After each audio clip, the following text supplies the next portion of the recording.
OBJ. That's strangely close to Daniel Jones from the Giants. Daniel, is that you? Beat the Chiefs.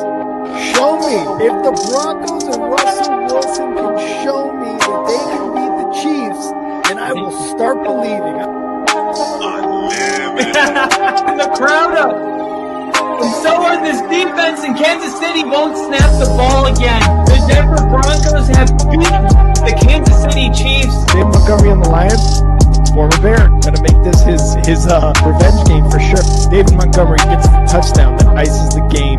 No! And there's a flag. There's flags. Snap, hold, kick. Denver wins! Let's go! They open. No! What happened? Oh shit. Yo, what's up, everybody? Welcome back to the only football podcast tonight. We've got some breaking news. Stefon Diggs is signing with the Patriots. Drake Maye has a brand new wide receiver one. Russell Wilson is signed with the Giants. They signed Jameis Winston. Is there some sort of quarterback duel going on? We're going to get into that. We're going to be talking about the best free agent signings or trades that each team has had this offseason so far. And of course, we're going to end it all off with the Chives with Kyle. Let's get it.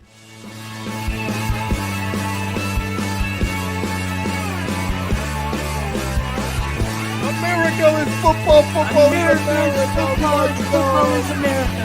And if you don't like it, you can kiss your candy ass. This is a moment in time. I'm giving 10. Oh my god. No. You loved it. 30 to 27. Oh! Chiefs win. Chiefs win 30 to 20.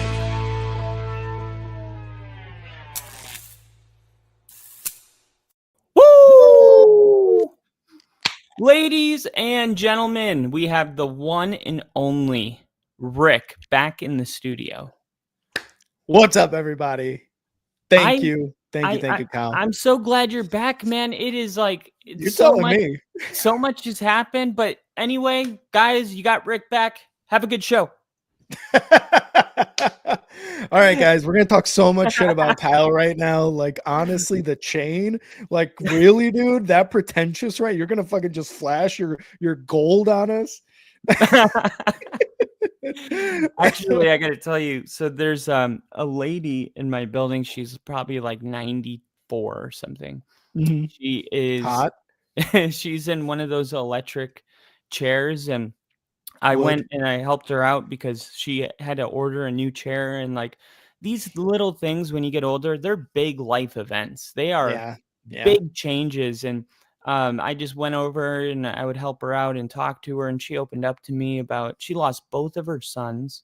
One of them to a drug OD. The other one she lost to, he had a sinus infection. Mm-hmm. And they did an operation and they hit his brain, and like that was it. What the fuck? So she kind of formed a bond with me because I'm like the age of her grandkids.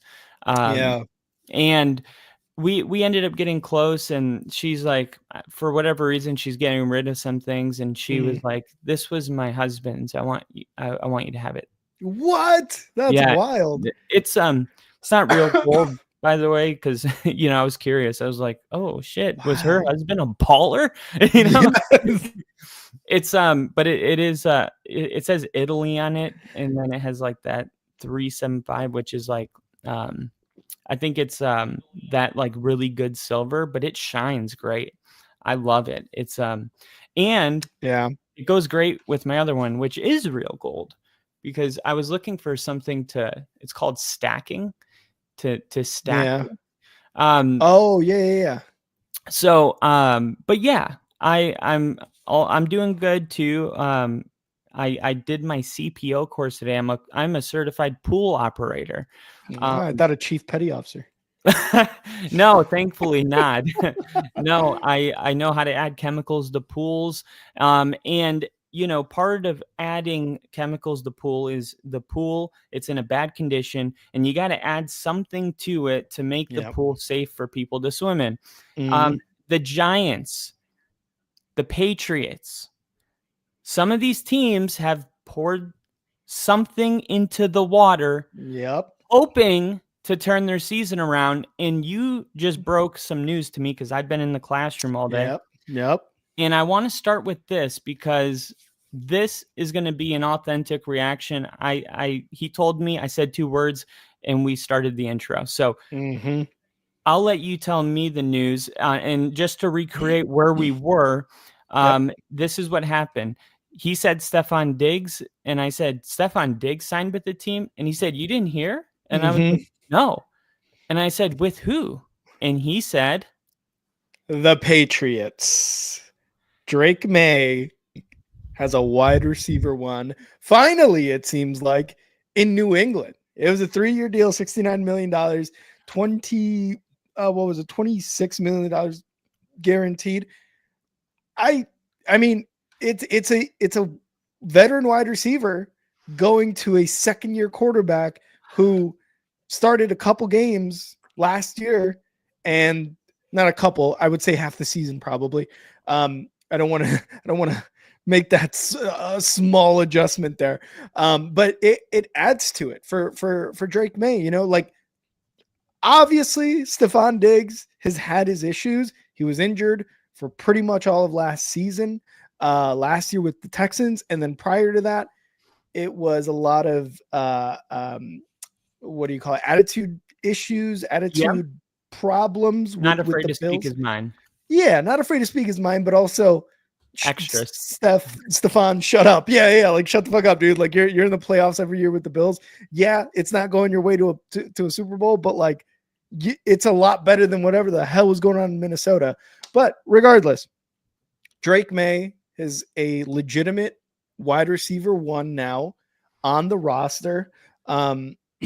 The Patriots have made some moves on the defense, and I believe on the offense. I'm not entirely sure of all the free agency moves that they've made, but it looks like the team is on the up and up. And adding Stefon Diggs, after his year in Houston to kind of cool off from the Bills stuff, not bad.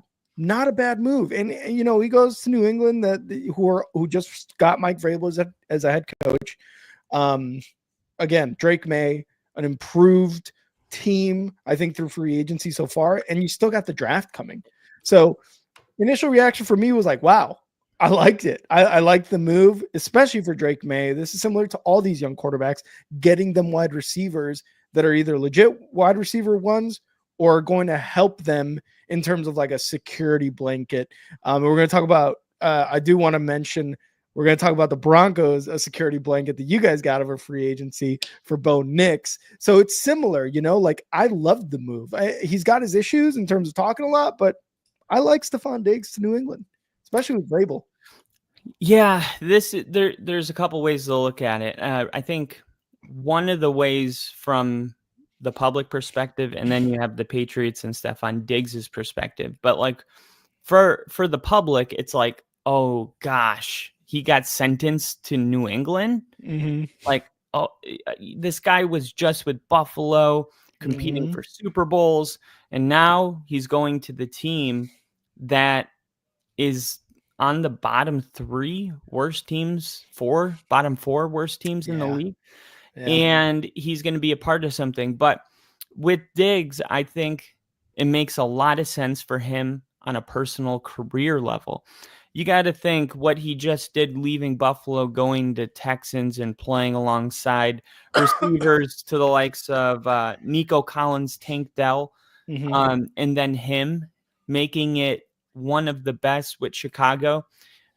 Only those 2 teams really had 3 wide receivers that arguably were worthy of being wide receiver ones. Mm-hmm. The thing is, when he got in that environment, and he got hurt week 8, so not a huge sample size, but Mm-hmm. when he was over there, he wasn't the guy like he was in Buffalo. I No. mean, when he was in Buffalo, it was like the Stefon Diggs show. And when he left Buffalo, you saw why Josh Allen in my opinion, had one of the all-time most impressive seasons of a quarterback ever, is Yeah. because what he did with what he had. He didn't have a lot, and they were still lacking that true number one wide receiver. They didn't have it. Mm-mm. Now Diggs is going back into a situation where he's going to be leaned on as a number one guy. He's also 31 years old. He Yep. got, when he left Buffalo, he was, if not the best, the top three wide receiver conversation, certainly Diggs was in there. Yeah. And now we're only a little bit over a year removed from top three, and free agency has been going on for a month almost, and nobody wanted you. I mean, there needs to be a massive perception change from the public if you want to get another big contract. Now, Diggs going to this team, let's say he is a part of, getting the Patriots back to the wild card round, say. Yeah. Let's say he's a part of Drake Maye having a big year 2 season. And let's say he gets over 1,400 receiving yards and 7 touchdowns. Oof. All of a sudden, Diggs has just put himself in position for a pretty big pay. Now, what are the terms of this contract? Because it was, do you know how many years it is? It was 3 years, 69 million, 26 million guaranteed. Now we got to remember though, with these contracts, there's probably an opt out and a Of player course. option, a team option, year 2, year 3. So, like you're saying, if he does something like that, will he want to continue to stay on the Patriots? Depending on if the Patriots are making any noise in the AFC East, if they're wild card bound, who knows? But those are the terms right now. It doesn't get much more specific than that I've read. Yeah, and part of the reason, this is reported from Schefter, but part of the reason the Patriots felt comfortable giving him a 3-year deal was because he is on track to start week 1 for the Mhm. upcoming season. Yeah. And that makes a big difference when you're coming off of a torn ACL. But when we talked about potential places that Diggs would end up, Mhm. one of the destinations I had was Seattle, and it was the same thing. I was like, they Mhm. just lost. There's no Tyler Lockett. There's no DK Metcalf. All they have is JSN. They Yep. really need like a Diggs type of player over there. And if he could, have a great season with Seattle and bring him back to the playoffs with a young quarterback first year in Seattle, in Sam Darnold, Mhm. I guess not young, but young to our new expectations of him, Yeah. then he could cash in. But with the 3-year deal, yeah, there's probably a couple different areas to opt out. You mentioned his Mhm. personality. Those things are for sure. It comes with him. It's a package Mhm. deal. Oh yeah. Now, with this is one of the reasons I thought I loved Vrabel for the Bears, and I love Vrabel for anybody. It's not just the Bears. Yeah. Do you Vrabel love him? Do bring you fucking love him, dude? Marry him then. Vrabel brings you a higher floor than many coaches. Uh, Usually, when you're hiring a rookie coach, you don't know what his floor is because he's never done it, or he is. I mean, most of the case, it's unknown. Vrabel is very certain of what you're going to get. You're going to get a guy that is going to take no bullshit in the locker room. mhm. Like Mhm. he's going to be able to handle, Diggs's personality. No big deal for somebody like Vrabel. And I think that as much as we look at it like, yeah, that sucks for Diggs. Like he was with the Bills almost competing for these Super Bowls, and now he's going to a team that's in the middle of a full rebuild. But then you ask yourself, well, is Diggs, I mean, because if you're the player that takes a team out of full rebuild mode, then they're not any longer in a rebuild. I mean, he's put Yeah. himself in the shoes of a guy who is part of the solution.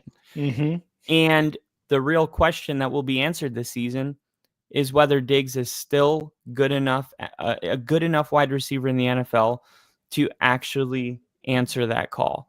And we're going to find out, because I can tell you right now, Diggs is clearly the best wide receiver on that team, and he will be the number one wide receiver. And we haven't seen him play that role in a while. Never felt like that was the case in Houston. Yeah, and it was an ACL, by the way, that he hurt last year in week 8. But you're right, man. Like I actually wanted to touch on real quick the whole Seattle thing. Um, it would have because of the moves that Seattle made, and I'll tie this in with Stefon Diggs here shortly, but you see what the 49ers are going through. You see that the Cardinals, while they've been adding some pieces through free agency, aren't really there yet. Do they really love Kyler Murray? Is Kyler Murray, an actual Super Bowl type quarterback? And then the Rams look better too. They have Stafford, they got Puka, and they're adding people there as well. But if you're Seattle, you just got Darnold. Yes, you got rid of DK. Yes, you got rid of Tyler Lockett. You bring in Stefon Diggs to go along with JSN. You're automatically in contention for the NFC West title. And they were close last year. There were games where it just seemed like Seattle was like, oh my God, this team looks really, really good. And then there was games, Thursday Night Football against the Bears, where they scored 6 points and won the game somehow, where you're just like, how is this team in contention exactly? But that would have absolutely, I feel like in my eyes, with Sam Darnold, JSN, and Stefon Diggs, put that all together, would have put them, I think, clearly in contention for the NFC West. That would have been a good move. But the Patriots come in, they scoop them up. Like you said, I think Stefon Diggs, with the baggage that he comes in terms of speaking his mind a little too much and kind of complaining about not getting the ball enough, couple it with Vrabel and the type of coach that he is, it could be a very good thing. I would agree that it's going to turn out better, but it also has that this might be a butting of the heads between Stefon Diggs and the head coach Vrabel. And Drake Maye, if it does go that route, Drake Maye is unfortunately going to be in the middle of that, having to answer questions about that. Right now, obviously, none of this has happened yet, but I'm just kind of throwing it out there where it's like some of this shit may happen. Regardless, nothing has happened yet. They just put ink to paper. I think it's going to be a good move. Again, kind of what I said earlier, especially with Drake Maye being that second-year quarterback and needing that true wide receiver one, like you said, he's already the best wide receiver there. Boutte may be a very good number 2 in New England. Booty or Boutte, whatever. Big old Booty might be a very good number 2 and a compliment to Stefon Diggs, but Stefon Diggs just puts you over the top there in that wide receiver room. Look for Drake Maye to have a good year. Yeah, and right before we switch topics, I feel like we have to bring this up. There's a key aspect of this signing that we haven't talked about. Patriot fans have not had a true alpha wide receiver like this since Randy Moss. And when Randy Moss went to New England, it was very similar. He was older. There was a lot of things that came with him, like when he mooned the Packers and he went, oh my God, I am so sorry. Everyone at that home. Is disgusting. That is disgusting. It's like, all right, calm down. Yeah. It's not like he actually pulled his ass out of his pants. That is like, imagine if you were blind and all you had was the audio. You'd be like, what the hell just happened? And then you'd have to be like, he pretended to moon. I mean, anyway. Yeah. Randy Moss was the last time the Patriots had a true alpha. And guess what? He was a receiver there from 2007 to 2010. 3 years. Yeah. This is a 3-year contract with a wide receiver that, depending on how this goes with Diggs, will either be remembered as somebody like Randy Moss when it's all said and done, or somebody like, I don't know, Anquan Bolden. Oh my God, yeah, he was on the Patriots, huh? I think he was on the Ravens, and he's like by far he's a really good wide receiver. It's just like I see what levels. There's levels to being a good wide receiver, and there's the Randy Moss level, which Stefon Diggs was on a clear path to being considered one of those wide receivers. And then It's one season. We can't just let one season just totally throw away everything that's happened. Mm-hmm. We've seen the Minneapolis Miracle, one of the greatest plays in NFL history. I mean, the defense just did it. I mean, that was awful defense, but like Diggs, Fucking Saints. Diggs was in that moment. I mean, he's Mm-hmm. been a part of iconic moments. He's had iconic single season numbers. He's Yep. won me a fantasy football trophy Fuck you. personally. I forgot who I was playing that. Yeah, you forgot who. Nobody remembers second place. Get fucked. But yeah, dude, I just wanted to bring that up because that's how long it's been. It's been 15 years since the Patriots didn't roll out, guys like Kendrick Bourne and Demario Douglas and, like, oh, let's see what happens. It's like nobodies. This has got to be exciting for the fan base. I agree. And real quick, Ginger, I know you got the answer, but yeah, it is McDaniels. So Nick, you were correct. McDaniels. Now we got to remember, I know Ginger, you're like McDaniels can eat several dicks. He's a good offensive coordinator. I mean, he's won Super Bowls with the Patriots because he's not a good head coach. Vic Fangio just won a Super Bowl because he's a defensive coordinator, not a good head coach. Matt Nagy has won as a coordinator, not a good head coach. Like some of these guys, they're just, they're good coordinators. And I think you and I have mentioned that before.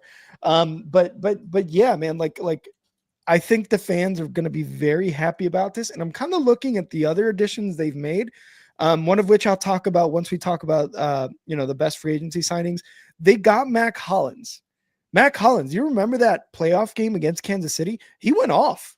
This is the guy that doesn't wear shoes outside of football games. Like he went off. Mac Hollins is going to be a very good addition to that wide receiver room as well with Stefon Diggs and Booty. They also brought in a couple of defensive guys. They brought in the center from Minnesota, Garrett Bradbury, who wasn't very good, but I think, I don't know, maybe the change, the scenery change will be good for him. But they're on their way, man. I think the Giants or the Patriots are definitely on their way. At least in the positive side, they've got a quarterback, they've got a coach, and they're making some good additions for agency. And again, the draft hasn't even happened yet, so it's going to be really, really exciting for at least Patriots fans and really all NFL fans to kind of see what they do moving forward. But Charlie West developed Tom Brady. What's that? He was with the Patriots for 4 years, and Charlie Wise. Charlie Wise. Yeah, he was the Notre Dame head coach for a while. He was the offensive coordinator from 2000 to 2004. Mm-hmm. And he went to Notre Dame after that. Yeah. Let's see. Actually, is it WEISS or IS? WIES. WIES. We don't do names. Charlie Weiss. No, yeah. Hold on. Offensive coordinator for the Jets, New England Patriots.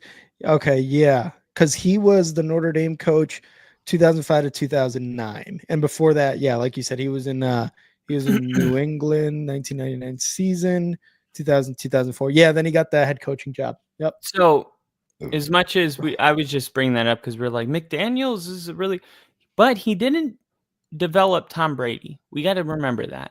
Oh, no, not at all. Not one bit. No, definitely not. Can he develop a young quarterback? Remains to be seen. That's true, but he hasn't really been given a shot. Well, in Denver, he had Tim Tebow. Yeah, but Tim Tebow was Jay Cutler, and he threw his ass out of the building. There you go. The greatest Bears quarterback of all time was thrown out of our building along with our number one wide receiver. Yep. And when he went to the Raiders, where he was the head coach, he got Derek Carr shipped out of the building. So that dude just sabotages the teams he's on as a head coach. So he hasn't had a ton of. There's not a large sample size of young quarterbacks, but the size the quarterbacks that we do have turned out to all be a problem. So It's like at some point you're the problem. You know what I mean? Yeah, yeah. So I'm hoping that that's not the case with Drake May, because really these rookie quarterbacks they're a product of who drafts them and the staff that drafts them. That's that's pretty much it. I mean, it's really hard to overcome those type of things. Yeah, I like this comment here by Nick. Kyle could be an Elvis impersonator. That should be a gag at some point. He doesn't even tell Rick before he does it. He just shows up as an Elvis impersonator. Oh, hello, everybody. Talking about the Patriots and Stefon Diggs. Yeah, I would have to watch Elvis again.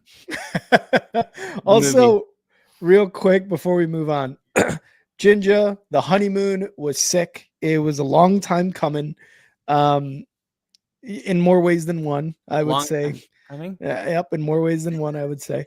It was great. We were there in the Dominican Republic for about 9. Know if you can tell or not, but I am very, very much tan. It beat the shit out of me. The sun, the ocean was sick. The pool was great. Everything about the DR is awesome. So thank you for asking. It was a great, great, great time. Much needed too.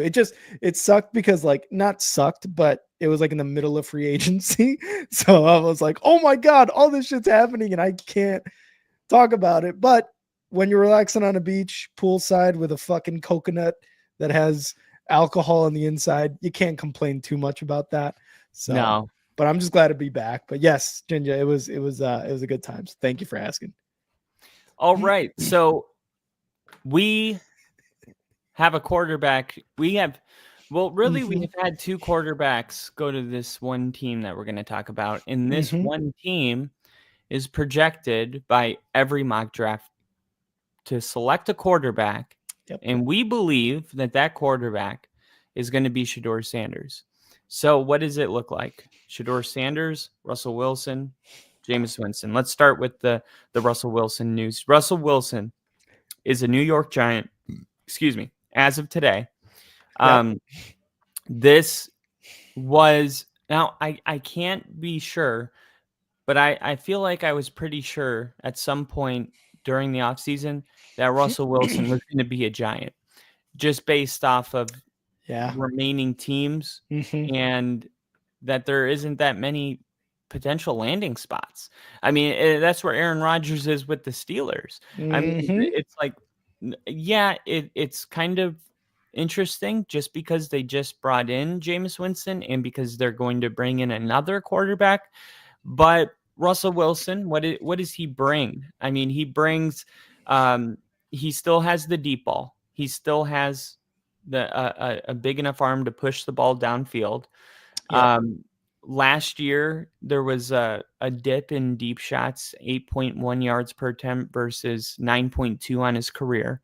But the Giants, Malik Neighbors, Wan'Dale Robinson, those guys love to stretch the field. So I think you're going to get those moon balls with Russell Wilson, maybe some of that old Seattle magic that's been gone for 4 years now. You got a guy that is a professional, even when it's cringy. A guy that's going to show up to work. He's going to practice the right way.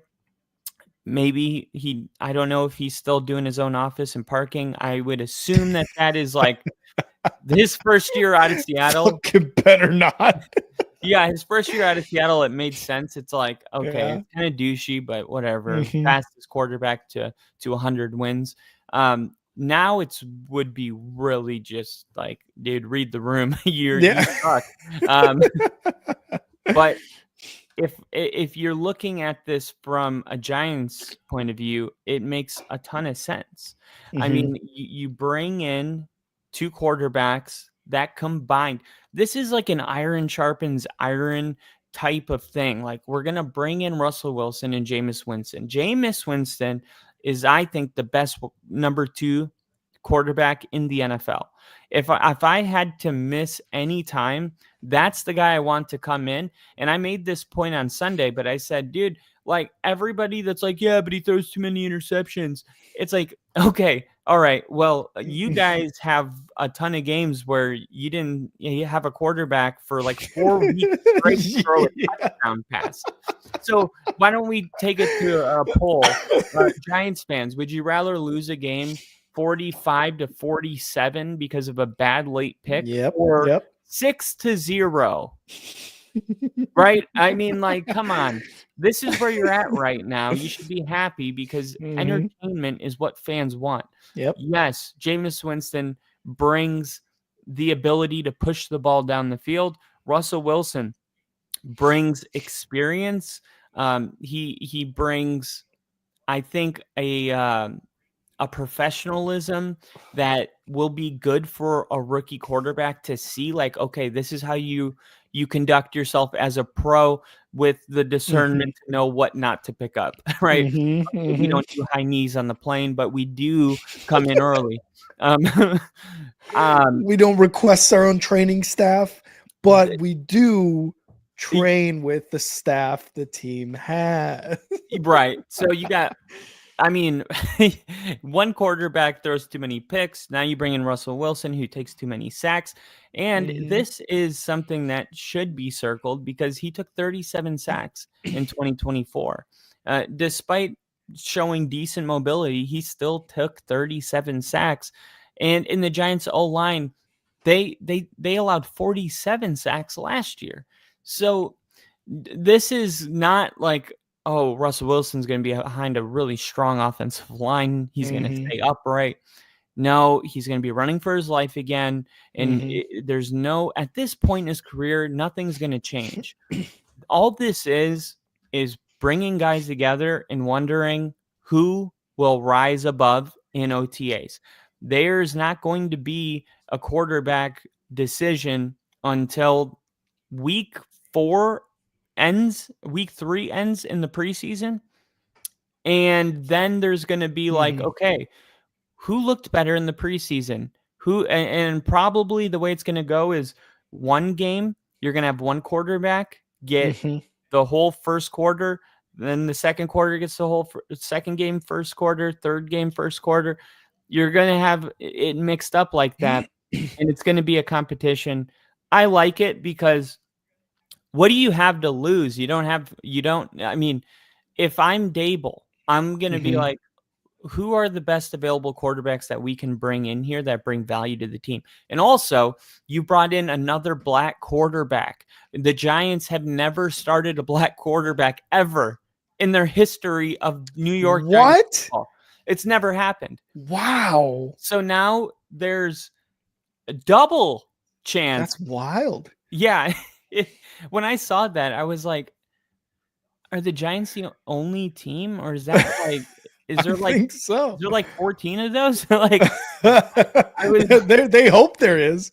I'm like, I was shocked, but yeah, that part was just like a little in like tad bit of info. It's not really part of the story, but yeah, I think the move is a good move by the Giants. Tommy DeVito, last year, Daniel Jones, the Drew Lock.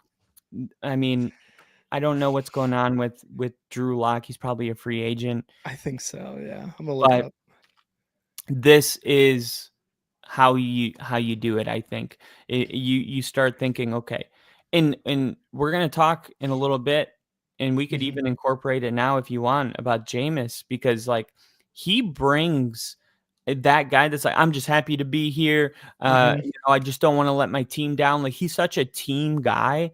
Like, he brings such a great morale boost that like Russell Wilson can be so boring and scripted that you bring in someone like Jameis Winston, and it's like totally, it might even loosen the hinges on Russ a little bit. You know, he might just shake him a little bit and be like, get in his face and be like, why are you so serious? You know, like, yeah, like, calm down, bro. Yeah. I mean, Jameis is just like one of those guys that just doesn't take himself too serious. And I think that's a great balance with Russell Wilson, and I'm just excited to see these personalities, because if Shador, Jameis Winston, and Russell Wilson like all standing on the sideline together is just like it's so hilariously contrasting. Like you just go through it and it's like, wow, those are different people. You know? It's the most. And you do have to throw in Tommy DeVito, whether or not they draft somebody like all 3-4 guys. Like that's just gonna be a room full of fucking yeah. Drew Luck is an unrestricted free agent right now. That's gonna be a room full of personalities that do not match, and yet somehow they got to make it work. Now with Russell Wilson going to the Giants. They signed Jameis earlier. They retained Tommy DeVito. One of the things I wanted to ask, actually, because before we get into the Jameis Russ, who's going to start, what's that situation going to be like? Do the Giants draft a quarterback this year, or do they draft one next year? Well, they've definitely put themselves in a position where they don't have to draft a quarterback, but the only difference is, for instance, the Broncos bringing in Evan Ingram, when they're on the clock at 20, and say the two tight ends that are Michigan's tight end and the other tight end out of Penn State, say those two are gone. Now they don't have to reach for somebody because they have him. So it makes sense in the later rounds to like, okay, now we don't have to, be handcuffed to a position in the draft.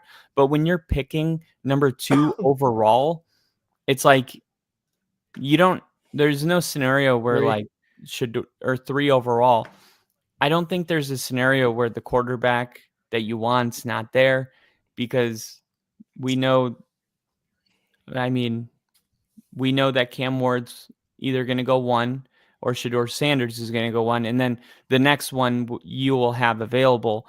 And the only way they do this is if they don't like either of those quarterbacks. But from what we're hearing, like the Giants love Shador. That's what's been coming out. The Giants are all in on Shador Sanders. So I don't think that they're going to, oh yeah, we got Russell Wilson, we're good. I don't think. Well, and the only reason I ask is because, and this is kind of going away from the Jameis Winston Russ debate, but we'll get back to that. Arch Manning is supposed to be a draftable quarterback next year. So as the Giants, do you want to, and this also has to do with Dable, like Dable has been the coach there for 4 years, 5 seasons, whatever now. Following how a lot of teams do this is if you're bringing in a new quarterback, whether it be Cam Ward, whether it be Shador Sanders, you look to what the Bears have done with Fields and Trubisky. Is you bring them in under a head coach who's going to have a year left, you kick out the head coach, you bring in a new head coach, you don't line them up, right? This is the same thing they've been doing with Caleb Williams and Justin Fields. So would you draft a quarterback this year knowing that maybe Dable doesn't have a lot more time? Also, Shane, the GM, probably also doesn't have a lot more time. So do you necessarily want to bring in a quarterback when you've got a pretty, in my opinion, full room? And that's, keeping Tommy DeVito, obviously.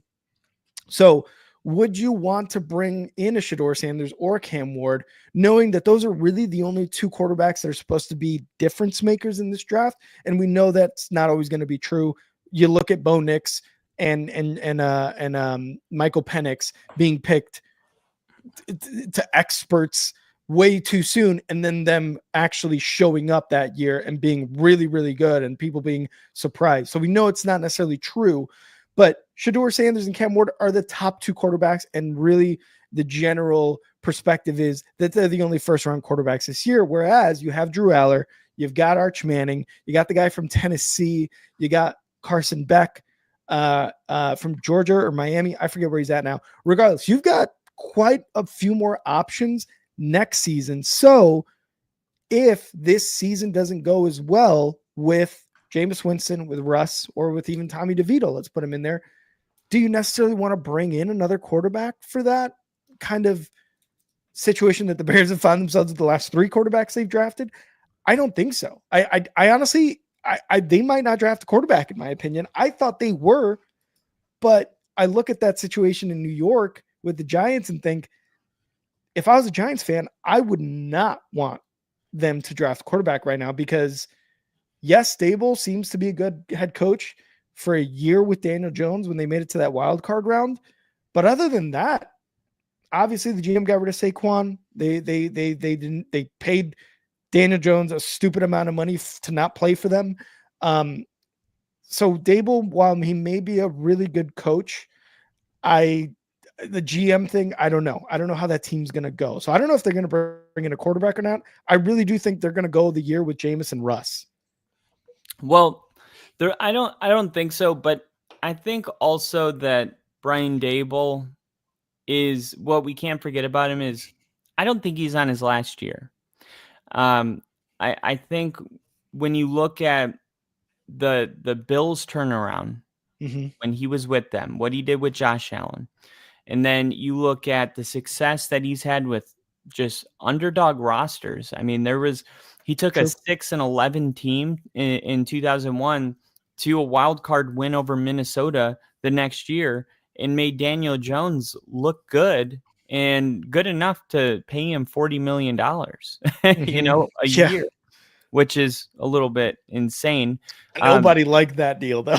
Nobody did. Nobody liked it. I don't even think Dable liked it. But then last year they had the 3-14 season flop, but like they were injuries just all over. I mean, they were the Daniel Jones, the O-line, the roster just tanked last year, and I think that's like kind of an outlier season. The playoff upset over the Vikings, the Giants scored 31 points in. He's coached with Bill Belichick. He's coached with Nick Saban. He's coached with Sean McDermott. I think the Giants still believe like this is one of those coaches that if we draft Shedeur Sanders, he is a quarterback whisperer. It's not like we're having these type of seasons with some, like a Robert Saleh, where it's like, all right, we need to start from scratch when we draft a quarterback. I feel like they have the coach that they would want to draft a rookie quarterback with. And I think that rookie Shedeur Sanders, but I understand what you're saying. Yeah. Okay. So now let's move on to the Russ versus Jameis, right? Like in my eyes, when they made the move for Russ, kind of like when the Steelers made the move for Russ, even though they already had acquired Justin Fields, it's Russ's spot to lose, in my opinion. Now, we saw last season that Russ had a very good start to the season. I think it was week 7 or the 7th game, at least I know for sure, that the Pittsburgh Steelers played, because Justin Fields went 4-2 those first 6 weeks, those first 6 games with the Steelers. Russ started off pretty good as well. Like he was beating teams. I think they had beaten the Ravens at one point. And the Ravens were really good, even though they were struggling towards the first half of the year, really until they kind of got into playoff form like they did. But they were beating teams. Russ looked pretty good. Like he was getting the ball to George Pickens.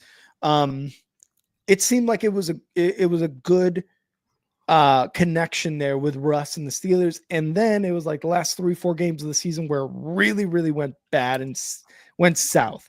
Right. So in my eyes, it's Russ's QB1 spot to lose. I love Jameis. I love what he was doing with Cleveland too last year when he would just fucking air it out. The Denver game where it was just a back and forth. You have to love Jameis because he just does the craziest shit. We talked about the type of like personality, great person, at least from everybody's opinions in terms of being a locker room guy. He's a great guy to have in a locker room. I just don't think it's Russell Wilson has won a Super Bowl. Was it 10 years ago, 12 years ago? Yes. Has he kind of been not that good since? Yes. But he brings the experience. He brings the Super Bowl winning experience to the locker room. And to me, Jameis is going to be QB2 and Tommy DeVito is going to be QB3. And if they bring in Shador, I think it's going to be a kind of a, what do you call it? Like not, it's going to be Jameis and Shador, number 2. It's going to be one of those guys. Like Justin Fields and Russell Wilson last year. No, I mean like Russell Wilson will be QB1 to start the season, but if they draft Shador, it'll be Shador and Jameis Winston, the number 2 option. They'll be like, okay, week 6, week 7, let's say Russ can't go because of some sprained ankle or something. All right, fuck it, let's throw Shador out there, or what's our record? Let's throw in a proven veteran. Let's go with Jameis. And if Jameis is struggling, fuck it, let's throw Shador out there. See if you can do that. You know what I mean? But I think no matter what, beginning of the season, game 1, week 1, it's going to be Russ. And the reason I think it's going to be Shador is because Colorado didn't have a good offensive line. Mm-hmm. And a lot of people forget when they're looking at Shador Sanders, like, oh, he just doesn't hang in the pocket as much as it's like he was running for his life. I mean, he was constantly having to create, and he does want to hang in the pocket. And I think with the Giants offensive line being what it is, and Russell Wilson taking the amount of sacks he does, I think it'll be a breath of fresh air when somebody like Shador comes in and he's not immediately brought down with the first defender that sniffs him. That's a fair take. That is a fair take.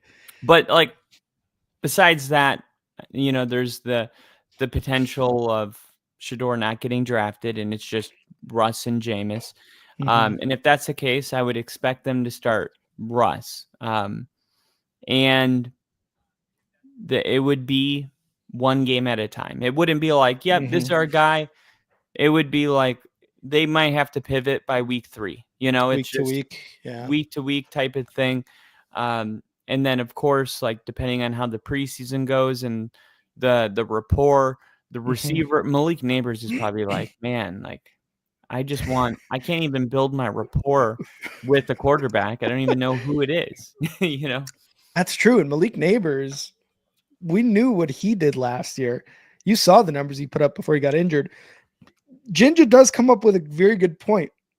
Dable and staff have to show something this year.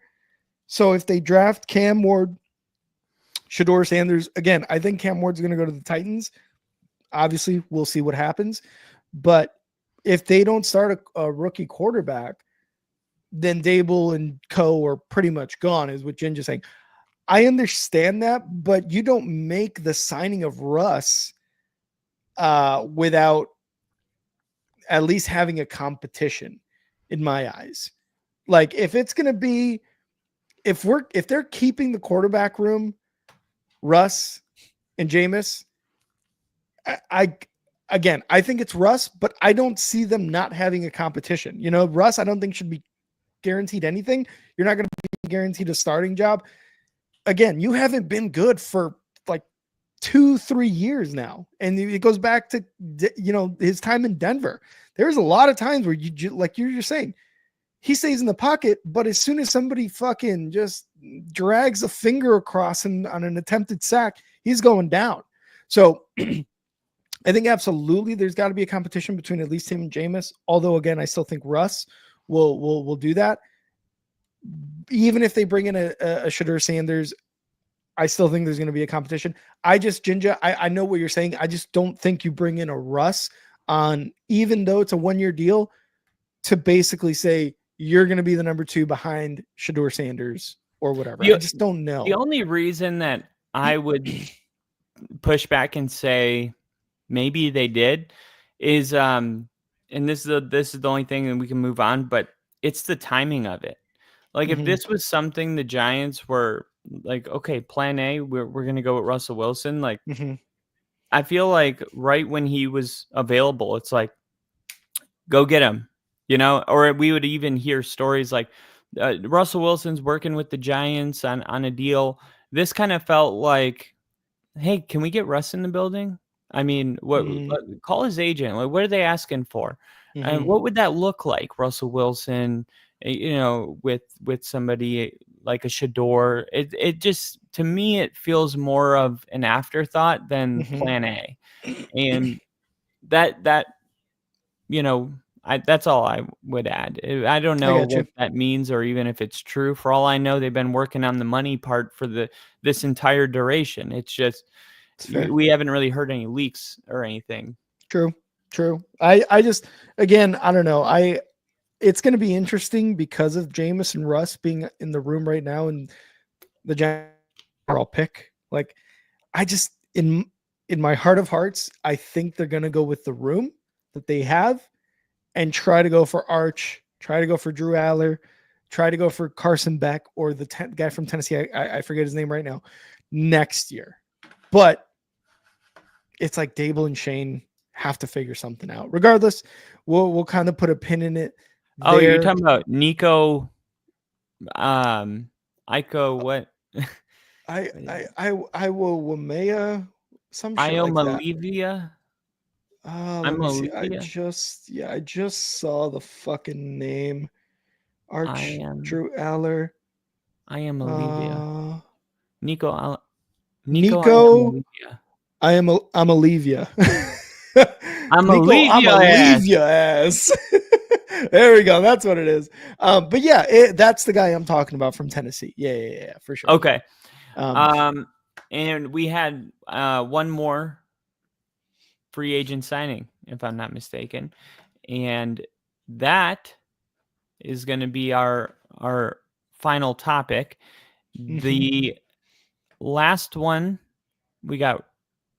Wait, no, I think we got them all, didn't we? Yeah, it was only two that really matter. I was thinking of going through some teams and just kind of naming their best free agent signing or trade that they made. If you want to do Okay. that, Yeah, hit me. not necessarily going into it too deep into it. Some Because quick hitters.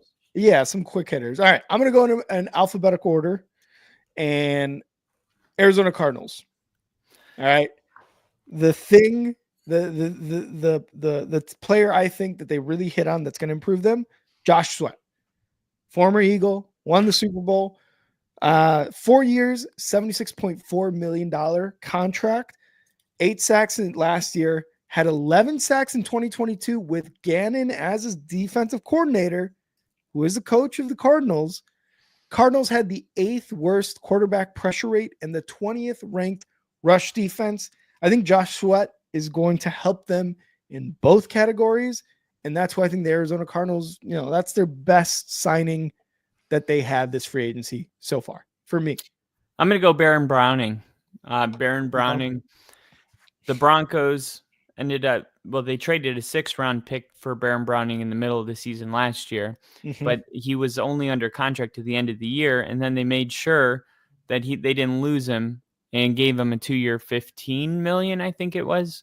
So Baron Browning, I mean, we had too many edge rushers, and Baron Browning Must be was nice. on Baron Browning was on the up and up, and I think that it might be similar to what happened. I think it was 2016, where we had to let one of our pass rushers go, and then he went to Tampa and led the NFL in sacks. Not bad. Yeah, Yeah. he could have a breakout season. Yeah, and again, another guy in the defense, which again the Cardinals struggled in. Jinja, who's the receiver the Commanders got. We will get to that because I think that's who I had in my notes. Let's move on to the Falcons. For me, again, another guy on defense, former 49er, former Bear actually too, Leonard Floyd, edge rusher. 1 year, $10 million. Had 8.5 sacks last year. It was the 22nd most in the NFL, which is low-ish when you think of edge rushers, but 8.5 sacks when you're bringing to Atlanta Falcons, who have struggled mightily in terms of getting to the quarterback. Again, 3rd lowest quarterback pressure rate and 2nd fewest sacks in the NFL were the Falcons last year. So any help on the edge, any help in terms of quarterback pressure is just going to make the Falcons better. Yeah, I'm going to go with Mike Hughes, the cornerback, former 1st-round draft pick. only paid him $6 million a year, but he had a 71.5 PFF coverage grade from the outside, 23 out of 93. So pretty good deal right there. And then we know Atlanta's the passing defense was susceptible all season. So just the need for the position, the money, the upside of a first round pick. I like it. All right. For the Baltimore Ravens, I'm going to go with someone that they retained, and that's their left tackle, Ronnie Staley. 3 years, 60 million, 44 guaranteed, two-time Pro Bowler, and 16th among left tackles in the NFL. You want to keep that line as intact as possible because we saw what Derrick Henry did last year, and Lamar Jackson had basically another MVP season with that offensive line. So for me, it was a retention that they had, and that was Ronnie Staley at left tackle. I'm gonna go with DeAndre Hopkins. Yeah. This is what the Ravens do. If you're 30 years old and you were really good at wide receiver, the Ravens are getting you. Deshaun Jackson, OBJ, DeAndre Hopkins. But like DeAndre Hopkins, I think still has good ball left in him, and I think it's a major need. It's been something we've said, and those other guys have been like, oh, that might be the receiver that is going to finally give us what we need. DeAndre Hopkins wasn't really able to do much with the Chiefs, and I think that was more about Kansas City than it was him, because before that, he was the guy in Tennessee, and I think that he's due for. I'm not saying like a 1,000-yard season, but he's gonna contribute. I would say maybe like 800, 900-yard season to the Ravens, and I think where they're at, that's what they need. I was going to say like 800 yards, 5 touchdowns, 7 touchdowns. I would say that's a good contribution from 30 plus years old wide receiver, especially someone who was just on the Chiefs too. Right. All right. Buffalo Bills. They made 2 additions that I really liked. Kyle, I'm going to let you go first because if you take one of them, then I'll just do the other one. I don't want to take both of them. So I'll let you go first with the Buffalo Bills, who they added or who they retained. Totally up to you. All right. I'm going to go Joey Bosa. Only 3 edge defenders have had more quarterback pressures from 2016 to 2021. And he's only 29 years old. And those 3 was Khalil Mack, Von Miller, and Cam Jordan. So like we've seen the upside. It's just staying healthy, which seems to be like his main thing. But for Buffalo, letting Von Miller go and then going younger with somebody that when he's playing his best ball, I think they got a massive discount. I couldn't believe he was just floating around unsigned. I couldn't believe how low he was ranked on the top available free agents, but Buffalo upgraded injuries and they didn't have a ton of money and they found a way to do it on a budget and get a big name. I love it. Yeah, I'm gonna also excuse me, go stay on the defense because Joey Bosa was the other guy. Larry Ogunjobi, 1 year, $8.3 million. Bills had the 27th ranked rush defense. You throw in Ogunjobi there in the middle of that defensive line, I think they're gonna climb up to at least 15 this year. I think this season they will go up 12 spots to at least 15. Obviously, with Joey Bosa there too, I think he makes a difference. He's a 5-time Pro Bowler, 2016 Defensive Rookie of the Year, had 5 sacks, 2 forced fumbles last year. So both of those guys combined, because those were the 2 guys that I had for the Bills, I think it's gonna increase that rush defense as well as getting to the quarterback. But yeah, defensive tackle Larry Ogunjobi for me. All right, the Panthers, Carolina Panthers. I'm going to go with a retention here. They kept cornerback J.C. Horn, 4 years, $100 million. And prior to the Houston Texans signing, which we'll get into a bit, he was the highest paid defensive back up until the Houston guy got paid. But J.C. Horn, 68 combined tackles, 2 sacks, 1 interceptions. He had the 5th most tackles on his team, which when you think of a cornerback, I don't know if if that's a good stat to have, to be the fifth best, to have the fifth most tackles on your team, I don't know like what capacity that was, because it could be good and it could also be bad. It could be like, hey, he made sure that edge was sealed, or he was making up for the second level linebackers missing tackles, right? Like it could be a good and bad thing. And so even with him at cornerback, because he was one of the top ranked cornerbacks, Panthers still gave up the 8th most passing yards per game. But I think when you lock up a guy like J.C. Horn, you can bring in a younger guy, you can bring in another cornerback. It was a good retention by the Panthers. So I got J.C. Horn. I'm going to go with Rico Dowdle. Last year, he was top 16 in yards after contact per attempt. He was top 16 in 10-plus yards runs. He had 26, so he's a really explosive player. He also top 16 in missed tackles. Explosive, hard to bring down. He's not going to take over for Chuba Hubbard, but it does give him a viable 1-2 punch, and I think it's a sneaky good move by the Panthers. Like it. All right, the Bears. They have made some moves this offseason. I am going to go with probably what I think was the most important signing, not only for the team, but for Caleb Williams, and that's the center, Drew Dahlman. 3 years, $42 million, $28 million guaranteed. He was the 4th highest graded PFF center, gave up only 2 sacks, 10 pressures in 9 games in 2024. Kind of scary to think he only played 9 games last year, but still he got injured, is what it is. He's coming to the Bears, but only gave up that much pressures and sacks. The Bears, I'm sure, as we kept getting reminded last year, gave up 68 sacks, the 3rd most in NFL history.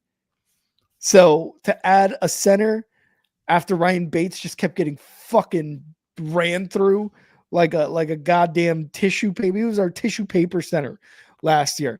And was it Bates? Yeah, I think it was Bates. Either way, Drew Dahlman, I think for sure, is the best addition the Bears had, and they added other 2 offensive linemen.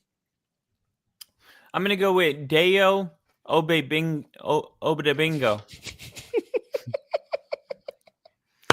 Odeingbo. There we go. New names here. One of the most promising edge defenders in this free agent class. Now you're going to pair him with Montez Sweat, and they brought in Grady Jarrett. So I think pressure is going to be coming from all over the field. This is something that the Bears have been wanting, and it's a 3-year deal for $48 million, so $17.5 million per year. I think that's a good value for a player that is going to be bringing a lot of pressure. Yep. I love that signing too. He's only 25, I think, too. So hopefully that means he's just going to get better. All right, Cincinnati Bengals. This one's easy. I'll take one of them. I'm going to go Jamar Chase. They re-signed him 4 years, $161 million.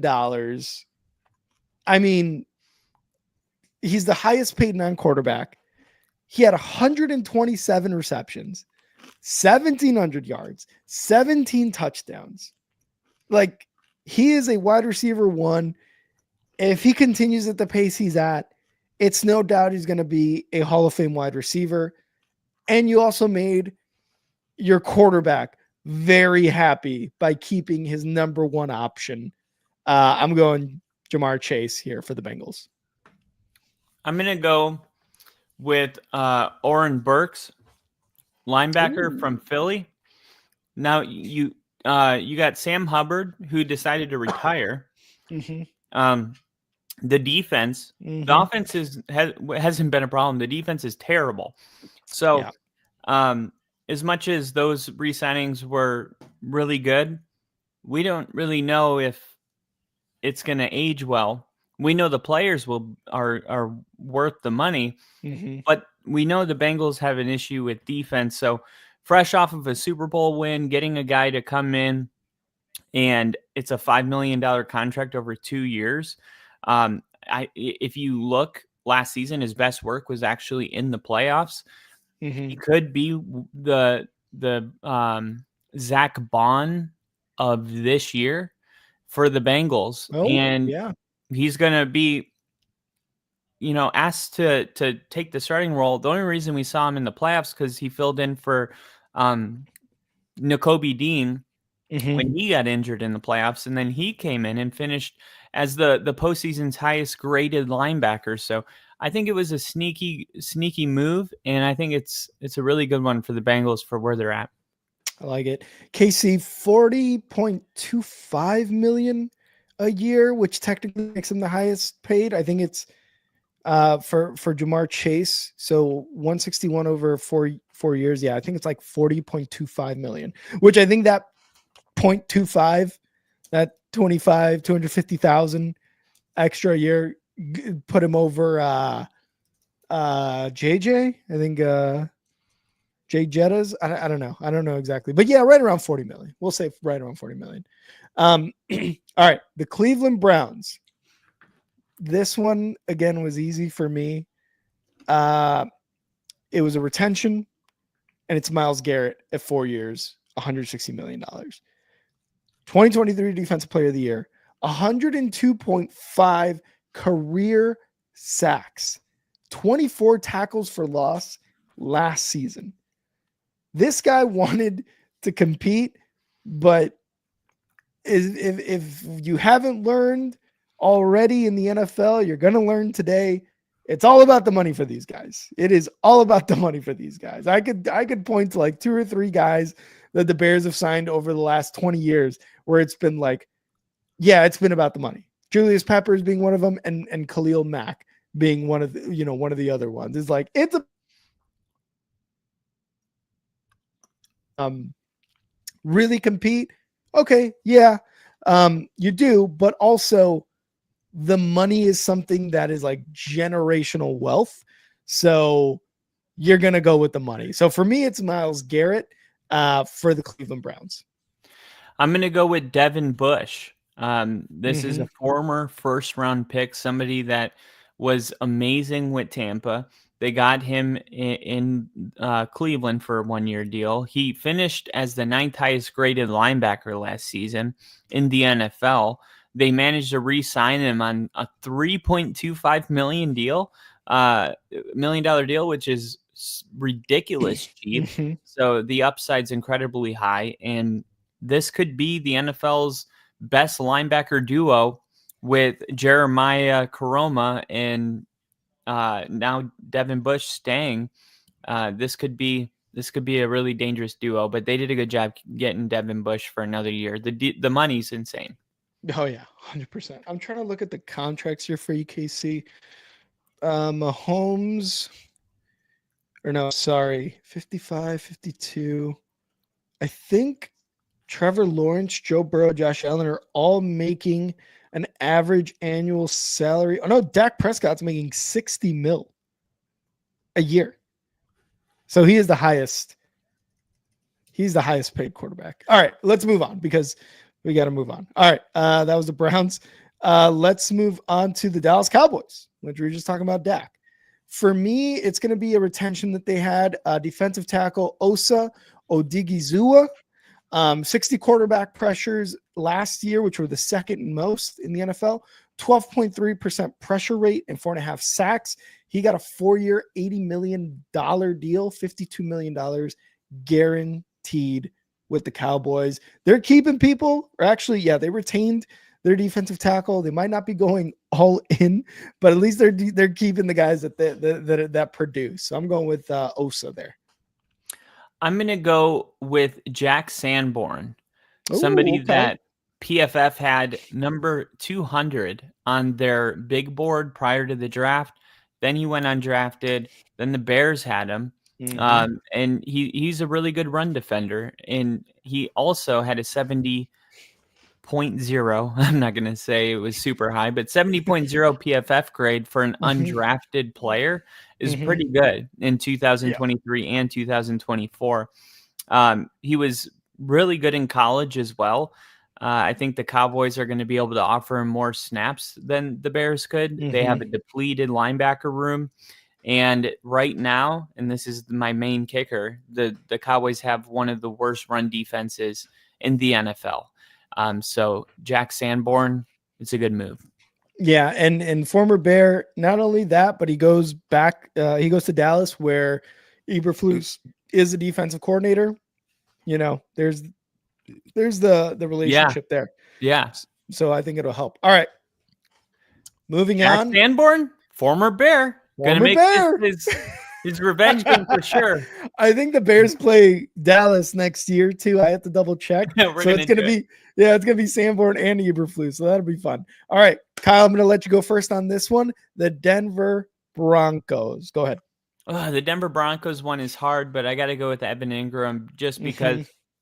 there's been so much made of the whole Sean Payton wants a Joker player. I don't know if Evan Ingram's the Joker player that he's talking about. Taysom Hill was a Joker player. He's Mhm. somebody that can throw the ball. He's someone that can run it. He's someone that can catch it. Tight end, quarterback. That's what he's referring to. Like Evan Ingram's a very good receiving tight end, Mhm. but like that doesn't make him like a joker. You know what I mean? No, Like no, not at all. we had combined under 400 receiving yards from our tight end room. Yeah. I mean, we have no real tight end. We haven't had a real tight end in a long time, Mhm. probably since we lost Julius. Um, Julius. I know who you're talking about. God, why can't I think of his name Julius either? Thomas. Julius Thomas. Yeah. Yeah, to the Jaguars. But I mean, this is what Evan Ingram is. Mhm. He has a lot of speed. He separates in coverage. He was in the 68th percentile rate among tight ends in 2024, eighth at the position in drop rate over the past 2 years. So good hands. Somebody that the year before last year, I think he had over 1,000 yards, over 1,000 yards receiving for a tight end, and Mhm. you're bringing him in to Bo Nix and looking at drafting Luther Yep. Burden Yep. and Marvin Mims. He is a key piece. He is something we've been looking for. We were just hoping the money was right. He came in for a visit, left without a deal. We got Mhm. worried, and then a couple days later, Evan Ingram decided to be a Denver Bronco. And I think Bo Nix, it's gonna be taking Bo Nix from really good to elite status. Yeah, I that's who I had as well because of that same kind of things you're talking about. It's another security blanket for Bo Nix. What he did with Cortland Sutton, Lil Jordan Humphreys, fucking Vele, like Cortland Sutton is legit number one, but everybody else, not necessarily like household names, I would say. And what he was able to do in terms of like yards and touchdowns with No that offensive Pro offense, Bowler on the whole no offense. offensive Pro Bowl. Yeah, yeah. And it was like impressive. So you bring in a tight end who 2 years ago had almost 1,000 yards, 114 receptions, 963 yards. Like, I'm not shitting on the Broncos here, but your leading yards for a tight end was Adam Trotman with 188. You're going from that to a guy who had 47 receptions and 365 yards and a touchdown last year. And that was because I think he was injured, or it was, I believe he got injured. So Trevor Lawrence was like in and out too. It was also that, yeah. So you guys are like the tight end room with just Ingram is like a huge, huge step. So I had Evan Ingram on there as well, but I also like the addition of Talanoa Hufanga, the safety. I mhm. think, I mean, we saw what he did in San Francisco and it was super impressive. That's where I'm at with Dre Greenlaw just because of the energy he plays with. Like he's a Ray Lewis type of linebacker. Mhm. And I don't say that lightly. Like he is the energy. He is the screamer. Sertan is amazing, defensive player of the year for crying out loud. Yep. But he is very quiet. Dre Greenlaw is going to bring the nastiness to our Yeah. defense, and that is awesome. I mean, this is a defense that was third in points allowed, Mhm. and you bring in those two, and it's like less Yeah. points on defense, more points on offense. That's just a recipe for an even better defense. Hopefully, at least continuing what you guys did last year. But yeah, Greenlaw is good. Evan Ingram, I think, again, was my number one who you guys brought in. Um, Lions haven't had uh, too much action so far in the offseason, but they brought in cornerback DJ Reed, who last season, who was on the Jets. Not a bad cornerback. I think he at one point he was the top cornerback for PFF, and that may have been early mid-season. Regardless, he had Sauce Gardner on the other side, and those two working together were really well. But the Lions lost Carlton Davis III, and you bring in DJ Reed for $2 million less a year. He was third among defensive backs in yards per target allowed since 2020 when he came into the league. So you're spending less money on a quarterback who allowed less yards per target since 2020 among defensive backs. I think that's a win-win no matter whatever way you look at it. Carlton Davis is very, very good, but DJ Reed, I think one of the better signings for the Lions. Yeah, I love that one, but I'm really passionate about this one. Levi Owuzurike is the clear winner, in my opinion. A 1-year, $4 million deal. PFF projected him to earn $10 million per year, and they got him for 4. There's absolutely no downside. We know exactly who he is. 47 quarterback pressures, 70.2 PFF overall grade, 20 stops in 2024, all career highs. This is somebody that his career's on the up and up. The Lions defensive line is, if it goes through another injury storm like it did, it's shaping up to have the necessary depth to anchor the interior. This is a great move for $4 million. This is what great GMs do. They find a way to keep guys like this on the team, and that's what's going to keep the Lions winning over double-digit games. Another NFC North team who hasn't really done too much this offseason, but I think, they made a really good move here. Boo the Packers. Boo. Fuck them. You're right.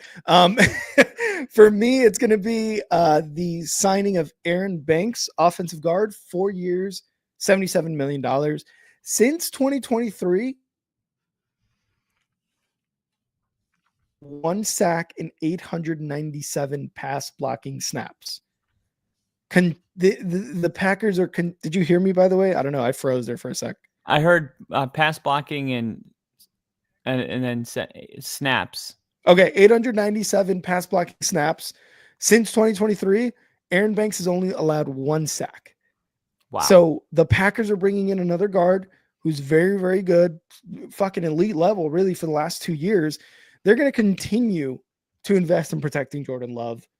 And this is a very good addition. Again, they haven't made too many moves. But for me, Aaron Banks, very good move on the Packers' part. I hate saying that. Fuck the Packers.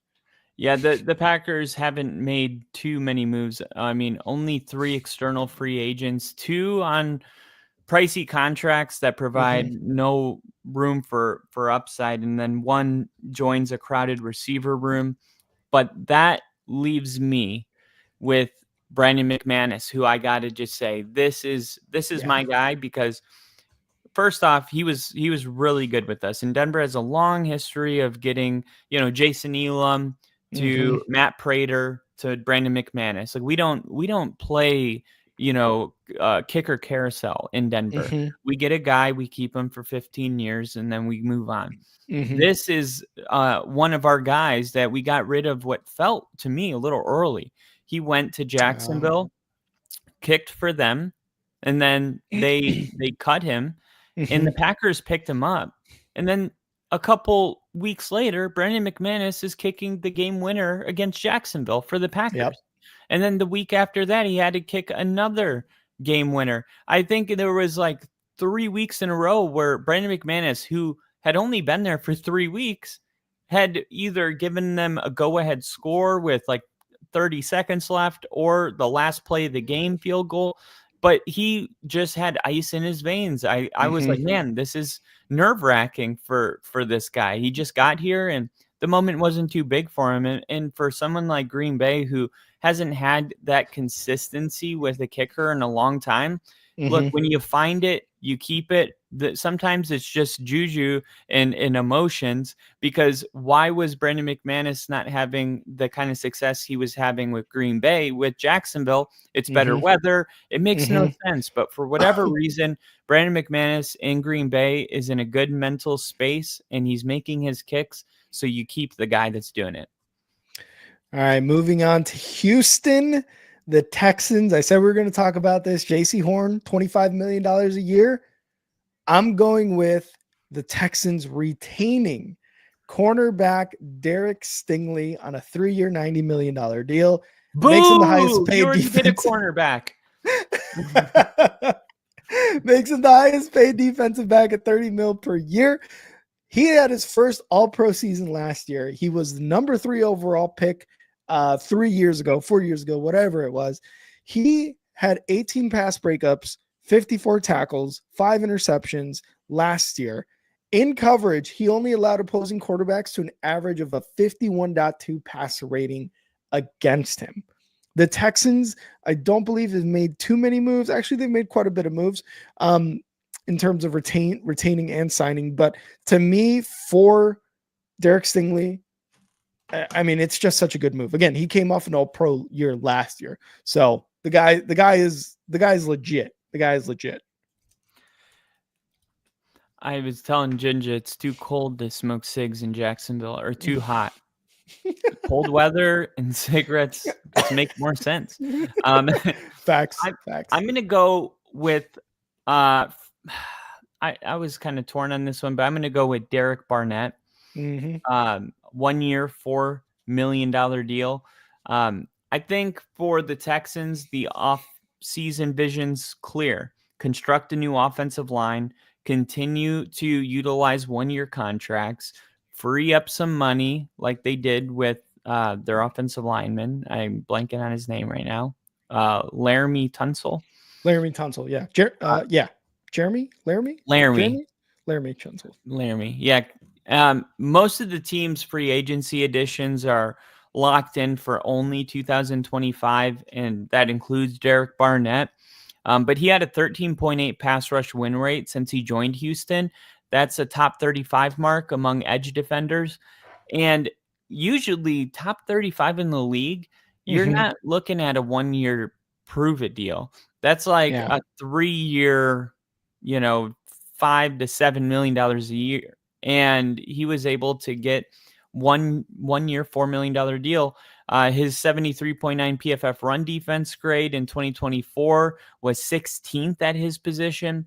I mean, the Texans should continue to get really good value out of somebody who's only 28 years old. And for $4 million, it doesn't get any better than that. So you see a lot of the guys that I'm going with, it has to do with the bargain, right? My favorite hoodie was $120, but if you ask me the best move I've ever made would probably be my dress shoes I got at Goodwill for $7 that were $250 shoes. So it's like, I like the sweater more, but like I got to go with the shoes because of what they were worth and what I got them for. I love it. All right, moving on. Ginger to the Colts, the Indianapolis Colts. For me, I'm going to go with another defensive back here. I'm going to go with Charvarius Ward. Charvarius Ward, 28-year-old, has agreed to a 3-year, $60 million deal. He has played on the Chiefs and the 49ers. So all this guy knows is like success. You know what I mean? Like this guy knows success. Where was it? Damn it. This is Ginger's team. I know. I feel bad because I was looking it up and I couldn't find a lot of good stuff. I didn't mean it like that. This is your team, Ginger. But he's been very good. Let's see. He over his career, he's held opposing quarterbacks completion percentage of 55% in coverage. He had all-pro honors in 2023.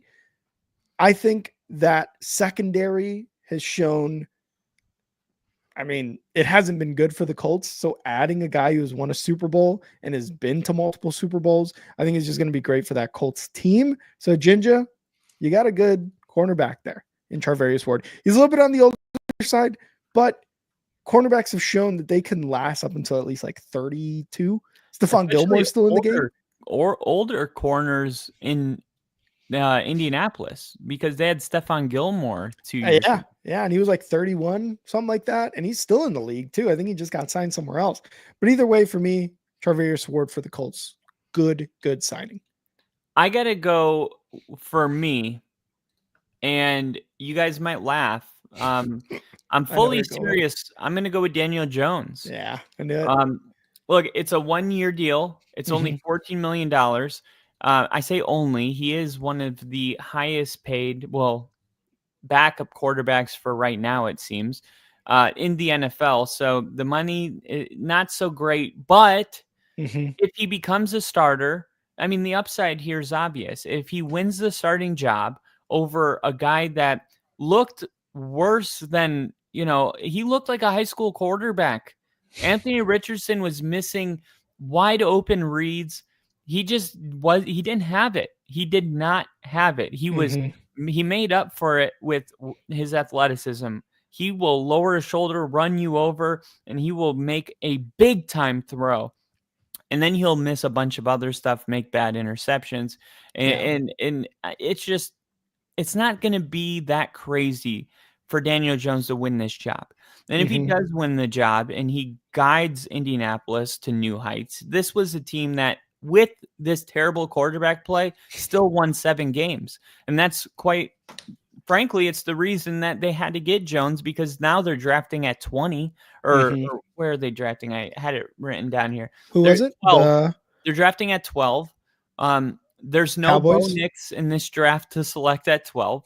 So you got not really a quarterback that you can, go with in the draft. So you got Daniel Jones, somebody that Shane Steichen is going to be able to mold and see what he has in him. I mean, being one of the highest paid backups, it sounds like a bad deal, but if he goes in and leads Indianapolis to 9 wins, fights for a wild card round, gets into the wild card round, wins a game, maybe having an 80.2 PFF grade in their playoff win like he did against the Vikings, maybe he could we would look back on this and say that this was the best deal. $14 million for potentially a guy that could still prove that he could be a franchise quarterback. You got to just erase everything that happened in New York, because this is a totally different situation, a totally different team, and we don't know what he is. But the upside and the option of having a franchise quarterback is there. The potential. Sorry, I paused there for a second. I broke you. You're like, I'm out of here, dude. Like, seriously. Daniel Jones, are you fucking kidding me? No, but Ginger makes good points. With Steichen, I mean, what do you do with Gardner Minshew? I mean, they were almost in the playoffs that 1 year, so not bad. All right, Jacksonville Jaguars. For me, the good move that they made here is protecting Trevor Lawrence, who definitely needs protection from his offensive line, because he has been not a happy camper the last couple seasons. And that is offensive lineman Patrick McCarry, 3 years, $37.5 million. He's a starting caliber guy. I think he's in his 7th season. One of the questions about his contract is it's a little high from what they're saying, which is about $12.5 million per year.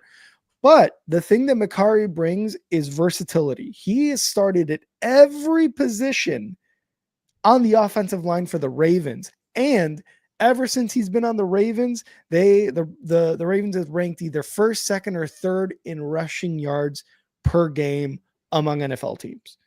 And McCarry, absolutely a part of that, because when you think about his versatility, that plays into it. Can you pass block as a right guard? Can you run block as a left tackle? Yes. Can you be a center? Sure, let's do it. So for the Jaguars, they've got to rebuild that interior offensive line for Trevor Lawrence, who's been injured and really needs that kind of safety net in terms of that offensive line for him. So for me, Jaguars, good signing. Patrick McCarry, offensive lineman. Versatile. I'm going to do Robert Hainsey, the center, and the Jags are known for shelling out chunks of money in free agency to Mm-hmm. sometimes players that haven't been fully proven. Christian Kirk, Julius Thomas had one good year, and they gave him a bunch of money, and he was like retired 2 years later. Mm-hmm. Mitch Morse, though, it's only a $7 million per year average. It leaves room for them for him to provide any upside. That I think you said it already. That offensive line has been terrible, Mm-hmm. um, and they still may take a swing on somebody in the draft. We don't know, but he beat Graham Barton in 2024, and Graham Barton was drafted to be the starter. So that always tells you something, because if you got two guys that are like parallel with each other, but you just drafted somebody in the third round to be the starter, you're going to go with him. Mm-hmm. So it tells me that he was at least a couple steps above Graham Barton. And Graham Barton was one of the best centers in the draft last year. I Mm-hmm. think he was the number 2 overall center. So I think, previously he joined Jason Kelsey, Creed Humphrey, and Corey Lindsley as the only centers to not allow a sack on more than 600 pass blocking snaps in Damn. 2022. This guy, 3 years, $21 million, 7 a year. It's a great deal for a center that can provide you. So I'm not saying he's going to be top 5 in the league, but he can get to the top 15. Love it. Wait, can you hear me? Yep. Sorry. Oh, okay, you got me. Okay. All right, cool. I thought I lost you there. I thought I was lost there for a second. All I right. thought you thought that I lost you. Oh, I had thought that we thought as a collective that I thought were Kareem Hunt. Yep, Kareem Hunt actually. No, for me it's going to be the Chiefs. We're moving on to the Chiefs. For me it's going to be someone that they franchise tag actually. And it's going to Oh, be offensive guard Trey Smith. 25 years old. They traded Tooney to the Bears. He was he's on the older side, 30, 31 or so, and they keep their young offensive guard, who is one of the better offensive guards in the league, on the franchise tag. They have until I think July 15th to really kind of come to terms on an agreement for a long-term agreement or a long-term deal. Either way, he's going to be the highest paid guard in the NFL until somebody else beats him and resets the market. But for me, the Chiefs retaining Trey Smith, very good move on their end. We saw what their offensive line was in the Super Bowl. I don't think you can look at the Super Bowl and be like, that's been their offensive line all the time. It was a shit game by them in the Super Bowl, and the Eagles defense was just that much better. But at the end of the day, Chiefs keeping Trey Smith, very, very good move. yeah, I'm going to go with Kareem Hunt. The Chiefs have embraced the don't pay your running back approach. Yeah. They just kind of lean on rookie contracts and low level deals at the position, and they've been doing that for a while now. Kareem Hunt, well, latest example, I think his deal's $1 million, maybe 2 with incentives or something like that. Yeah. It's a very low amount of money. He brings experience, consistency. This little fun fact, he was one of 3 running backs last year to have 200 or more carries and not fumble. So he also handled his most rushing attempts since his rookie season in 2017. So although Kareem Hunt seems like an afterthought, somebody that we thought was kind of done with the league 2 years ago, he's having a late career resurgence. Yeah. He handled the most work that he has since 2017. And when you watch the playoffs in the Super Bowl, he was better than Pacheco. He was every time he was on the field. Yeah. The Chiefs offense, they ran better, more yards per carry. It just looked better. And no, I didn't have that on the bingo card. Nobody would have thought that was the case. But Kareem Hunt deserves one more year to be like, dude, I was drafted in 2017. I'm not 34. Yeah. I mean, he has been in the league 8 years. So if he was drafted at like 28, what he's probably approaching 30 now, he could cash in on a 3-year deal somewhere if he has a 1,000-yard season this year. Yeah, no, I think so too. Kareem Hunt was scoring touchdowns, dude, like for the Chiefs last year when Pacheco was out. So I definitely think he deserved the chance for sure, for sure. I don't So think he'll get 1,000, but I think he now will with be. Pacheco, yeah, I think he'll be as involved as any RB2 is. yeah, And it's going to be a true hot hand approach. It will. yeah. In case he's liking it too, he's saying Hunt has better vision than Pacheco, and Pacheco I think is going into his Echo third runs year. harder. Yeah, he runs angry, man. But Hunt is no easy bring down either. No, not at all. Remember with him and Chubb in Cleveland, like it was like Kareem Hunt can also be a starting running back, but then you got Chubb, who's just an overall much better guy, but Hunt was still really, really good. Yeah. So, He has unfinished business because he left Kansas City because of all that off the field beating women, whatever. I don't know yeah, I can't even keep track of all the domestic violence in the NFL. yeah. Is this the elevator one? No, That that was was the Rice. Ravens running back, Ray Rice? Ray. Yeah. He did something. I think it was in their house with his girlfriend or something. But Yeah. regardless, he made a stupid decision. And then when he left, Kansas City started winning Super Bowls. And then he missed out on all of it. And then when he got back, they go to the Super Bowl and lose. I mean, that he's not going to be satisfied until he wins the Super Bowl because he knows that he was the starting running back on a dynasty and he missed the whole entire thing. Yep. 100%. So we're gonna break it up right here. Next stream, we're gonna continue this with the Raiders. So we're gonna stop it here for the best free agent signings. Maybe a couple more will happen by the next stream that we can bring up. But we're gonna stop it right here at the Kansas City Chiefs. But I think Kyle, is it time for the motherfucking Oh!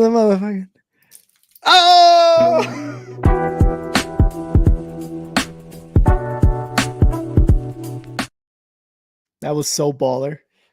That was granola bar, so I have to vacuum now. Welcome to the Chives with Kyle.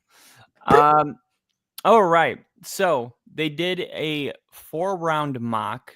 3 quarterbacks were taken in the top 7 picks. The Steelers selected a running back.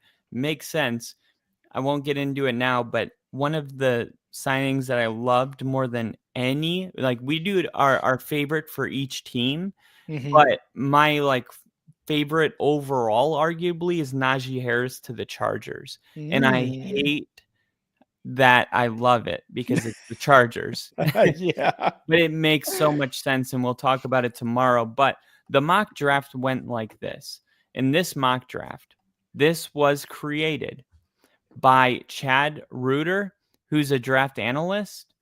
So I'm just going to give you the big ones. Cam Ward to the Titans. Abdul Carter to the Browns. Imagine that. Myles Garrett and Abdul Carter. Woo! Wow. And Kenny Pickett. Oof. All right, we'll leave Kenny My Pickett God. out. But Shedeur Sanders to the Giants.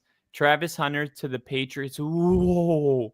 Travis Hunter, Stefon Diggs. Oh my God. Fine. Yeah, that might be it, dude. That might be it. This could be happening. Mason Graham, defensive tackle to the Jags. Ashton Genty. I knew it. This is the first time I've seen it. This is where I think he's going, to the Raiders. Yeah. Dang. They're watching our podcast, dude. They have to. I'm telling you, that's what they're doing. Is pretty much my draft. Besides, I got Travis Hunter going to the Jags. Ready for this? Jackson Dart, quarterback, New York Jets. Yeah, I've heard a lot about Jackson Dart. He could join Sam Bradford, Mike Glennon, Andy Dalton, Mitch Trubisky, and Kirk Cousins as veteran quarterbacks signed to be QB1 until the team selected a passer in the first round. All but Trubisky were overshadowed by top 11 picks. In this simulation, the Jets are going to do the same thing to Justin Fields, by drafting Jackson Dart. That's funny. And Andy Dalton, Kirk Cousins, Mitch Trubisky, all these guys are like, cool, I got an opportunity to be fuck. God damn it. Jalen Walker, linebacker out of Georgia to the Panthers. Will Johnson, cornerback out of Michigan to the Saints. The Bears. Armand Mimbu, offensive tackle out of Missouri. I thought they only needed guards at this point. No, they need a left tackle. Braxton Jones is good enough, but I'd much rather have someone. He's going to permanent. He would be challenging Braxton Jones, and Braxton Jones will be a free agent in 2026 anyway. So, Will Campbell, offensive tackle for the Niners. The Broncos projected trade with the Dallas Cowboys. Sean Payton takes advantage of teams overlooking Tyler Warren's skills, sending Denver's first round and second round picks to Dallas to select Tyler Warren, tight end, Penn State. The tight end brings great value to second-year Bo Nix as strong but nimble pass catcher who's able to move the chains. Cortland Sutton, Marvin Mims, Tyler Warren, Evan Ingram. Wow. That's a good offense right there. That's an offense ready to do. And Troy Franklin started looking good at the end of that season. Yeah. Drafted him last year. Vele, and I've been telling everybody, go to my X page and look at the thread I just made about Audric Estime. Everyone's like, Denver needs a running back. I'm like, we drafted Audric Estime last year. Everyone's just done with him. I don't understand. I'm like, there's a lot of running backs that have year 2 breakouts, and it's a thread of running backs that were drafted in the 5th round or later, had 500 or less yards, and then broke out. So go check that out. And then last but not least, I just wanted to give you the pick for the Bills. Azare Thomas, Florida State cornerback. Buffalo moves up to secure Thomas, 6'1" and a quarter, 197-pound frame, giving up 2 4th-rounders to Minnesota in the deal, so the Vikings can stay put and take a defensive back themselves. But I'm seeing here the first wide receiver, because I was hoping they would draft Luther Burden. The best wide receiver in this draft by everybody has been Tatorio McMillan out of Arizona. That's where he gets picked at 18 for Seattle, is what they're saying. Really? He falls that low? Wow. Yeah, and then Emeka Ukabuka out of Ohio State goes 20 to the Cowboys. And then, Tyler Guyton, Micah Parsons, CeeDee Lamb. Yeah. I mean, you start getting real weapons over there. And last, you're probably wondering, well, where does Luther Burden go? Luther Burden is not in the first round in this mock draft, which to me is like, he's got to be the first pick in the second round then. No, he's the 3rd pick, and he's going to Tennessee. And in this case, Cam Ward would get Luther Burden, and Tennessee would be on a whole different trajectory. So, dude, the draft is it's coming. It's right here, and it's one of the most fun times of the year, and I'm just so pumped about it. I wanted to make it my chives. There is I love it. There's a comment that Ginger had where it was like, I love NFL every day. And I was like, yes, me too. Every time we talk about it, I'm just fucking hyped for the next season. Whether or not the Bears are good, I'm just fucking hyped for it, no matter what. So it's gonna be a good time. I wanted to do this one thing. I just kind of thought about it in the middle of the stream, but I was gonna pick a comment that I liked out of all the comments and just show it at the end. And this is going to be kind of something that I do for Bill in a sense, because I always liked his comments. I always showed his like kind of last because of how much he was a supporter. But it's going to be this comment right here by Jinja. Bill's comment of the stream. Bill's comment of the stream. There we go. I love that. Bill's comment of the stream. By Jinja, if we pay teachers like we paid athletes and celebrities, just imagine where we would be right now. Don't want to get political or nothing. I just love this Do it. comment. Love it. All right, here we go. Ready? No, I'm just kidding. So that's my Bill comment of the stream. Thank you guys so much for being here. Just real quick. It's Yeah. so weird that Jinja said that and then you said that, because today there was something on social media Mhm. that was specifically about that. Yeah. And it's just random. Like, I haven't seen anybody say that in, I don't know, a year maybe. And it's just so weird, the synchronicities of life, like Yeah. you see something, True. and then it's like brought up, and then you watch a movie and it's like there's a scene where he's like, why don't they pay teachers? And you're just like, what is happening right now? Do you feel like life's always doing that? All the time. Where like somehow it's like, oh, I was just talking or saw something on that and now it's mentioned again, and it's like Yeah. that's so it's like it's not necessarily deja vu, but it's like in that family of Yeah, deja vu, right? it's like I totally get sometimes it. you can't even remember where you were just seeing it, but Mhm. you just saw it. Mhm. It's yeah, I always say, like, when my life, I have a lot of synchronicities, Mhm. and I always wondered, do I just pay attention more? Like, am I more observant, or is there actually more of them happening? You know I what I th- mean? I think it's like that selective type of thing because it's like something you either like agree with or disagree with, like in a stronger sense. I think But that's it's why like it's pay attention weird to it a little things bit more. too.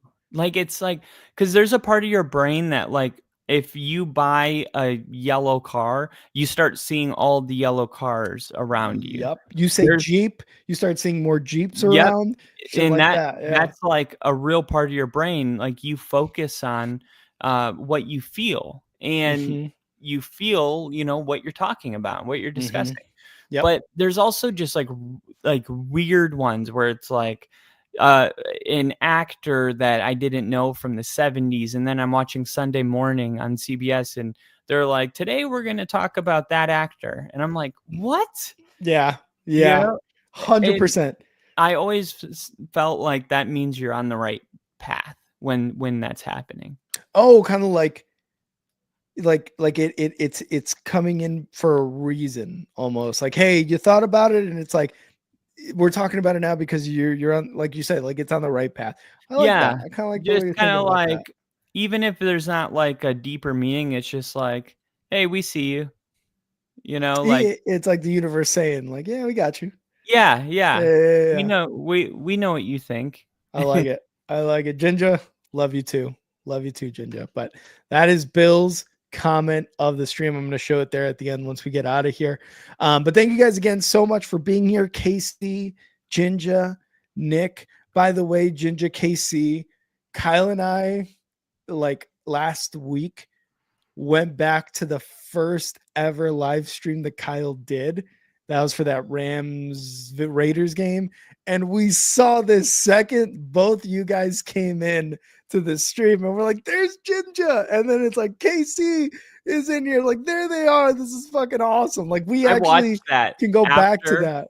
I was Yeah. in the car when you found it. I watched it when I got home, and Jinja's comment, he said, I was like, I just can't tell you guys like how grateful I am. I like, this means so much to me. And Jinja put in the comment, he was like, I'm your guy now. Like, he just said it just like that. He was like, yeah, man, like, Yeah. you're my guy now. And it's like, Yeah. Mm-hmm. how many people say something like that, and then 2 years later it's like, no, like, here he is, he's right here. He's right here. Yeah, because Ginger was like, "How many of you are actually gonna fucking stay here?"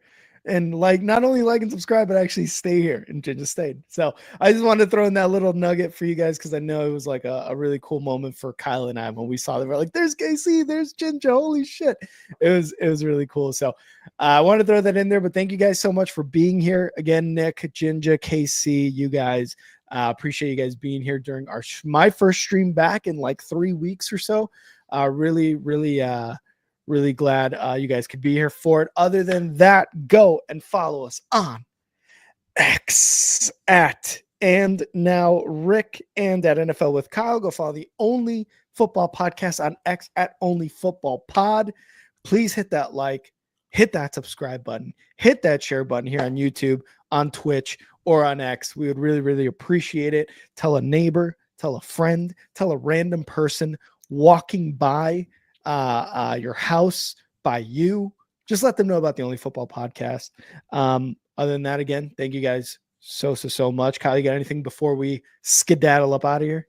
Just happy to have you back, buddy. And yeah. we will be announcing an important stream pretty soon. So stay tuned for that. Absolutely. All right, guys. Well, thank you guys again so much for being here. Bill forever and Kyle. Always a good time, brother. Bill forever. See